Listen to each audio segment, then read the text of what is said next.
Olá a todos, sejam muito bem-vindos a mais um Infoimagens em Pauta informativo 558 do STJ que comentaremos hoje.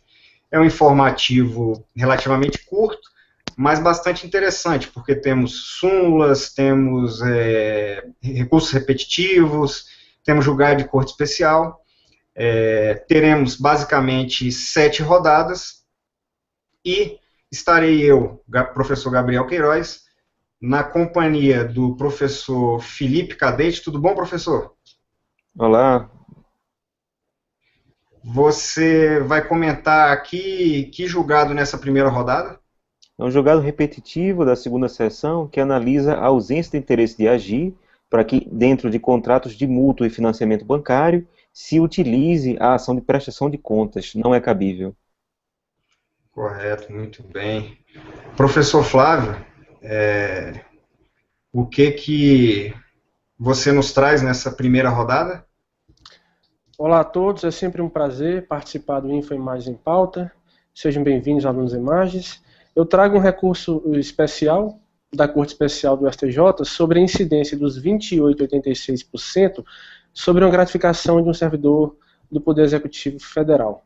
Um tema técnico, mas que nós vamos explicar de uma maneira simples para que ele possa ser bem entendido.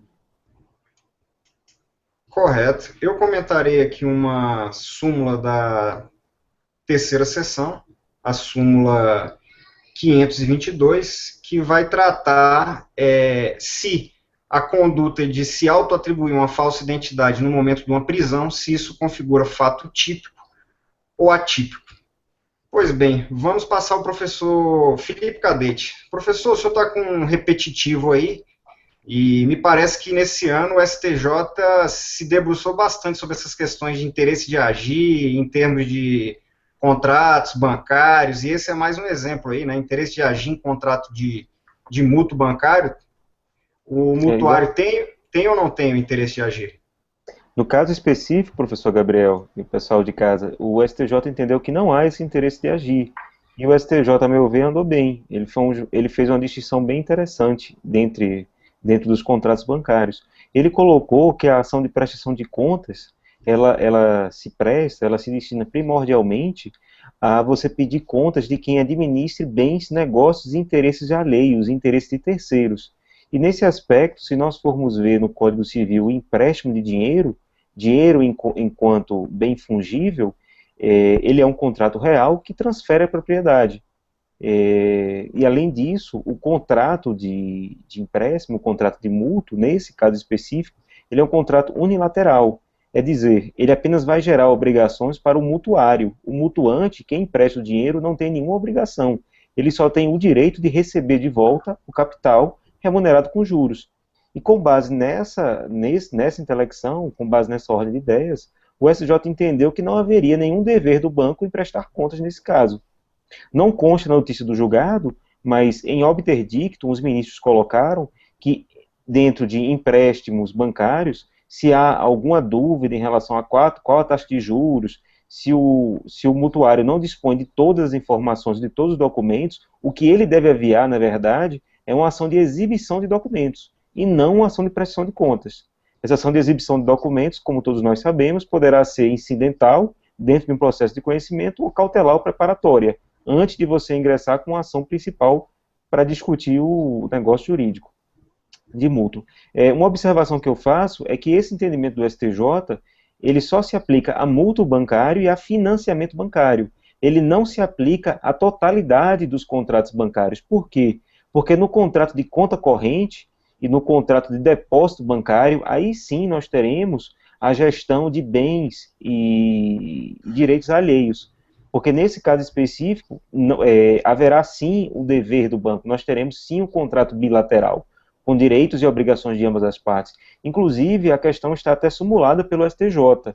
Ele ressalva que a súmula 259 continua plenamente aplicável, mas não ao mútuo e não ao financiamento.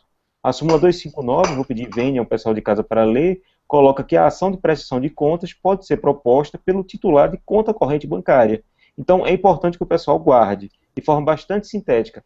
É mútuo ou é financiamento bancário, o que é cabível? Cabível é a ação de exibição de documentos. Você está Em relação aos outros contratos bancários, como depósito e conta corrente, cabe prestação de contas? Sim, cabe.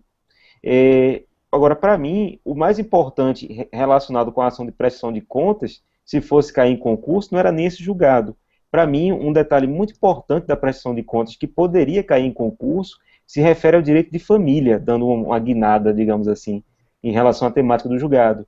Por quê? Porque a recente lei que estabeleceu a guarda compartilhada, a Lei 13.058 de 2014, ela cresceu o parágrafo 5º no artigo 1583 do Código Civil para dizer que um dos pais que não detém a guarda detém sim legitimidade para exigir a prestação de contas em relação ao outro cônjuge, ao outro pai que detém a guarda dos filhos. E isso é uma grande inovação, pois supera supera décadas de entendimento jurisprudencial do STJ para dizer que dentro da obrigação alimentar do direito de família não cabia a prestação de contas, em razão da irrepetibilidade dos alimentos.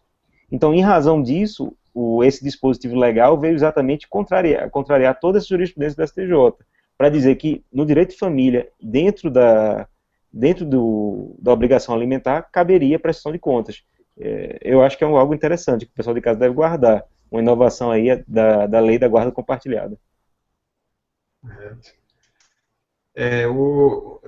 Eu, da minha parte aqui, acho que o aluno deve ficar muito atento a essas questões de interesse processual, de uma maneira geral, nesse ano, os informativos do STJ, porque são vários os julgados, inclusive repetitivos sobre a matéria, e não é difícil haver uma certa confusão em relação à sistemática de cada um, mas me parece que o STJ tem sido bastante técnico.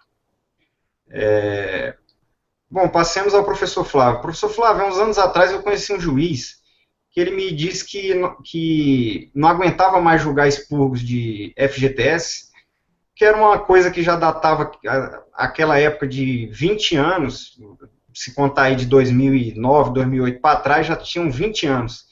E ele dizia que estava julgando uma coisa de uma época que ele ainda assistia o desenho animado do He-Man. E eu lendo esse julgado do 2886, nós vamos aí para 10 anos de magistratura, e eu acredito que o 2886 continua sendo uma espécie de FGTS, né? Porque tem lei, tem acordo, e ele não acaba nunca de gerar discussão. O que você nos traz aí sobre esse tema? É verdade, é incrível como o Brasil parece não conseguir resolver algumas controvérsias, mas eu espero agora que o STJ tenha realmente colocado em prática essa sistemática de recursos repetitivos, que finalmente esses temas eternos terminem por se encerrar e os juízes de primeiro grau apenas sigam esses precedentes fixados com bastante técnica pelo STJ. Eu, de logo, faço uma correção. Esse julgado que eu trago para comentar nessa primeira rodada não é da Corte Especial, é da primeira sessão, mas é um julgado importante porque foi submetido ao rito dos recursos repetitivos. E o que é que nós temos? É a incidência dos 2886 sobre a GEF, é uma gratificação que era paga aos auditores fiscais. Todo o problema gira em torno de um bis in idem. Há ou não dupla incidência dos 2886 quando se calcula esse percentual sobre a GEF? O tribunal recorrido, o tribunal que proferiu o acórdão recorrido da 4ª região, entendeu pela ilegitimidade dessa incidência, porque os 2886 já incidem sobre o vencimento básico. A GEFA incide sobre o vencimento básico. Quando você faz incidir os 2886 sobre a GEFA, sobre essa gratificação de arrecadação dos auditores fiscais, gera-se uma dupla incidência e, portanto, vedada até por uma questão de lógica. Vai haver uma natural repercussão econômica, simplesmente porque a GEF já incidia sobre o vencimento básico que havia sido corrigido por esses 2886. Só lembrando, esses 2886%, bastante famosos na jurisprudência da Justiça Federal, diz respeito a leis do início da década de 90, que o Supremo reputou como reajuste geral dos servidores civis e militares e estendeu a todas as categorias do serviço público, compensando-se apenas o reajuste real, o aumento real que essas carreiras receberam sucessivamente na década de 90. Bom, então o STJ pega esse entendimento e reinterpreta as normas para dizer, olha, Na verdade, entre 1995, entre a MP 831 de 95 e a MP 1915 de 99, houve uma mudança na forma de cálculo da GEFA, dessa gratificação. E essa mudança vai repercutir no entendimento dessa questão dos 28,86. Porque a GEFA, nesse período entre 95 e 99, não mais incidiu sobre o vencimento básico do servidor. Ela passou a incidir sobre 8 vezes o maior vencimento da maior classe da carreira. Mudou-se, portanto, a sistemática de cálculo. E o STJ, interpretando essas normas, concluiu que esse maior vencimento da maior classe da carreira não havia recebido reajuste pelos 28,86%, mas uma outra espécie de reajuste que não tem nada a ver com esse. Portanto, não há bis in idem de, nessa época, fazer incidir os 28,86 sobre a GEFA, porque a GEFA, nesse período, não levou em conta o vencimento básico, que, por sua vez, já havia sido corrigido por essa sistemática. A leitura do informativo e da própria ementa do acórdão, me parece que o texto ficou um pouco truncado, um pouco complicado. Mas, na prática, pessoal, alunos do EMAGES, a questão é essa: há ou não há bis in idem em fazer incidir os 28,86 sobre a gratificação? E a resposta vai decorrer do seguinte problema.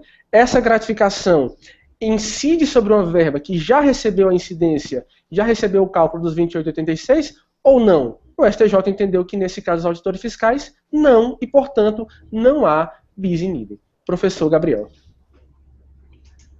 São milhares de processos de execução discutindo essa questão de 28,86. Espero que esse sirva de luz não só ao caso dos auditores, mas a outros também, né?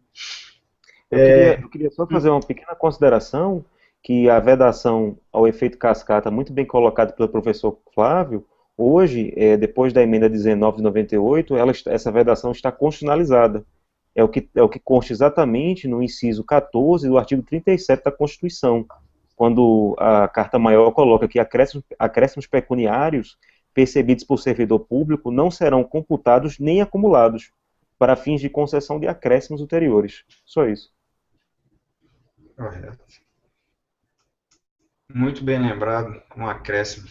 Bom, eu trago aqui uma súmula da terceira sessão, a súmula 522. É importante porque é súmula, mas é um tema já batido, porque já tinha repetitivo do STJ, já tinha sido decidido em repercussão geral no Supremo.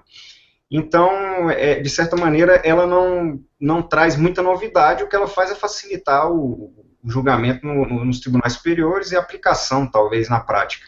Qual é a questão? Vamos supor que um sujeito, ele seja preso em flagrante, e ele, por ter uma ficha penal um pouco longa, ele deu o nome de outra pessoa. E com isso ele consiga, eventualmente, até, sei lá, em última análise, uma liberdade provisória ou algo parecido. A questão é saber, essa conduta de se auto-atribuir uma falsa identidade nessa situação configura uma autodefesa legítima ou ilegítima? Essa discussão remonta aí a pelo menos 15 anos, que eu me lembre. Há um tempo atrás, as cortes superiores, tanto a STJ como a Suprema, o próprio Supremo, se não me falha a memória, chegou a entender que essa conduta ela seria atípica, porque ela estaria albergada pelaquela cláusula do direito de ficar em silêncio, que tem uma interpretação um pouco mais ampla, né? Entende-se que o requerido ele não precisa produzir prova contra si, e que nesse caso ele agiria apenas num exercício legítimo de autodefesa. Esse entendimento sempre foi muito criticado, porque eu até me lembro aqui de teoria de abuso de direito, porque será que o sujeito, para se defender de um crime, de uma imputação, ele pode cometer outro crime? Tinha gente que escrevia até fazendo um paralelo com a ocultação de cadáver. Se o sujeito pode se atribuir falsa identidade nesse contexto da prisão em flagrante, então o sujeito que oculta cadáver, entendo cometido um homicídio previamente, ele não estaria sujeito à tipicidade pela ocultação de cadáver.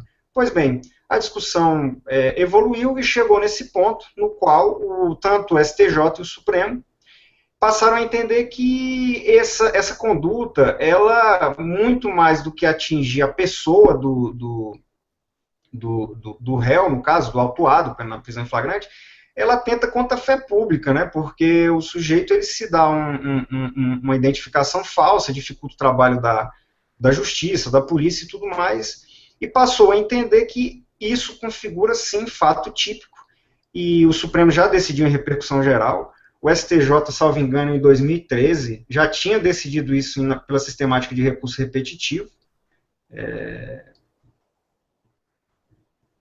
que 2013, exatamente, RESP 1.362.524, e a súmula basicamente vem coroar já um entendimento que está meio pacífico, então acredito que eu não preciso me alongar muito. Se os professores tiverem alguma consideração, fiquem à vontade. Perfeito. Não, eu estou satisfeito, eu apenas vou lembrar que há precedentes antigos do Supremo Tribunal Federal, já que o Gabriel tocou nesse tema do direito ao silêncio, o Supremo chegou a afirmar, dando uma interpretação ampla a esse direito ao silêncio, que o réu teria até mesmo o direito de mentir no processo. Mas aqui e ali nós vemos um realinhamento da jurisprudência penal dos tribunais superiores, que eu reputo muito bem-vinda. O país precisa desses ajustes para termos um sistema mais racional, não só judicial, mas de regulação de condutas mesmo. Em relação a isso, professor Flávio, eu queria colocar que a doutrina divide o depoimento do réu no direito penal em duas partes, né? A primeira fase se refere à pessoa do réu, né?